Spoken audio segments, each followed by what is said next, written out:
différents niveaux jusqu'à maintenant. Merci. Merci. Est-ce que les diapositives... Oui. Voilà, donc je voudrais partager avec vous une expérience qui est menée actuellement dans le département de la Somme et qui concerne... enfin, le département de la Somme est un département qui accueille environ 80-85 000 élèves dans l'enseignement public de 2 ans à 16 ans, donc sans compter le lycée. Et nous faisons le pari dans le département d'un changement de paradigme initié par l'éducation nationale, ce qui est une réponse aussi à des choses que j'ai pu entendre depuis ce matin, autour d'un dispositif qui s'appelle le dispositif de discipline positive, dont je voudrais vous dire 2 mots avant de vous expliquer comment on a fait dans la Somme concrètement. La discipline positive, je voudrais préciser d'abord que c'est une éthique. C'est une éthique comportementale et professionnelle du décentrement, de l'empathie et de la recherche du bien commun éducatif. Et à ce titre-là, on va le voir, ça passe évidemment par un effet sur les élèves, mais un effet sur les adultes aussi qui font partie de la communauté éducative. C'est à la fois une manière d'être, une manière de faire, et ça revient sur des choses qui ont déjà été dites ce matin, et c'est aussi une manière de dire et de faire dire. C'est aussi un ensemble d'outils, dont je ne passerai pas en revue évidemment la somme ici, et une méthode qui, contrairement à ce que son nom indique, ou ce que certains peuvent dire d'un premier abord, n'est ni permissive, ni punitive, et qui permet de développer les compétences psychosociales chez les enfants. Et donc le pari que nous faisons, c'est qu'avec la discipline positive, on pourra permettre le bien-être à l'école, mais aussi développer le bien-être par l'école. Alors c'est un pari ambitieux, hein, je suis bien d'accord, mais en même temps c'est un pari, je pense, qu'il faut que nous tenions tous ensemble, et qui est fondé sur des expériences déjà qui ont fait leur preuve ailleurs. Alors, sans revenir très rapidement sur l'origine, ce sont 2 psychiatres autrichiens qui sont à l'origine de ce projet discipline positive et qui a été développé ensuite par Jane Nelson et Lynn Lott dans un certain nombre d'ouvrages. Alors, rapidement, sur les principes de la discipline positive, le premier aspect, c'est que le respect devient un projet collectif qui est porté par l'ensemble de la communauté scolaire. Donc c'est la notion de respect mutuel, hein, c'est-à-dire de la dignité de soi-même et de la dignité d'autrui. Et c'est ce projet collectif, là aussi pour rebondir sur ce qui a pu être dit ce matin, qui permet de donner du sens à l'ensemble des actions qui sont menées à l'interne dans une structure éducative. Et comme tout projet, il présuppose bien évidemment une adhésion volontaire. C'est aussi un équilibre parfois subtil entre la bienveillance et l'exigence, ce à quoi l'école essaye de s'employer tous les jours, et qui donc ne transige pas sur l'exigence au nom de la bienveillance, puisque être exigeant avec les enfants, c'est aussi être bienveillant avec eux par bien des aspects.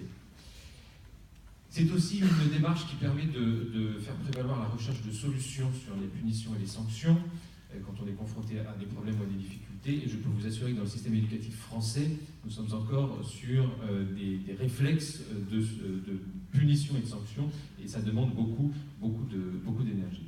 C'est aussi la mise en œuvre d'actions spécifiques, actives et explicites, je rajouterai aussi volontiers régulières et fréquentes. C'est la garantie c'est garantir et faire vivre tous ensemble la parité d'estime entre êtres humains à l'intérieur de la communauté éducative. C'est croire et redire sans cesse, croire en l'éducabilité illimitée des enfants et des adultes, puisque c'est un dispositif qui permet aux adultes de réfléchir autrement à la manière dont ils approchent les enfants. C'est aussi faire de l'erreur un levier de progrès et d'apprentissage, et j'ai envie de dire, c'est aussi faire de l'expression des émotions un support d'apprentissage.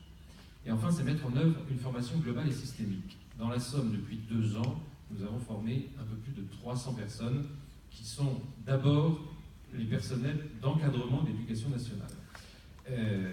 Et je tiens ici à remercier vivement Anne-Sophie Pourchet, ma conseillère technique, qui a pris ce projet en charge, et les formateurs certifiés qui sont, Madame Monet est présente dans la salle, qui au quotidien œuvrent auprès des équipes de l'éducation nationale pour les former à la discipline positive. Donc plus de 300 personnes, ça représente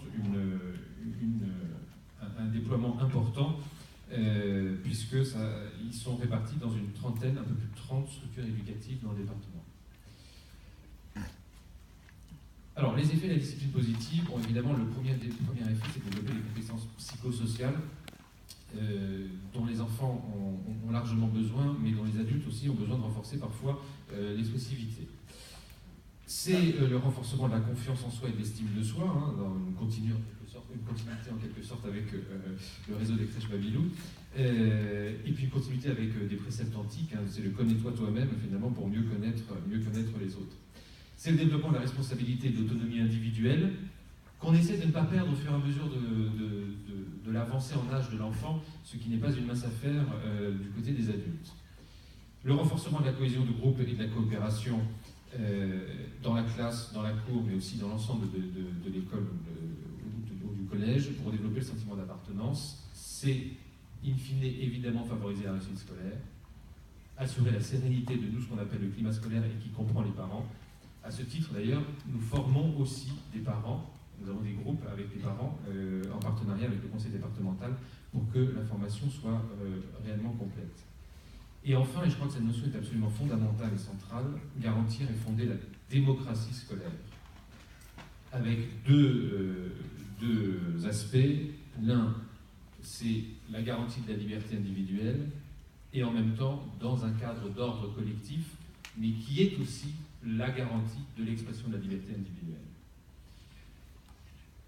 Voilà, et donc, je ne sais pas si ça peut être dupliqué partout, parce que pour les garanties de la réussite de ce type de dispositif, c'est évidemment des femmes, des hommes et des enfants qui sont investis, mais c'est aussi du temps, de l'argent, et nous bénéficions du programme d'investissement d'avenir du nord de la France qui finance une partie des formations, et c'est aussi beaucoup de conviction pour arriver à faire bouger, à faire changer de paradigme l'école française dans l'ensemble des territoires qui en ont tous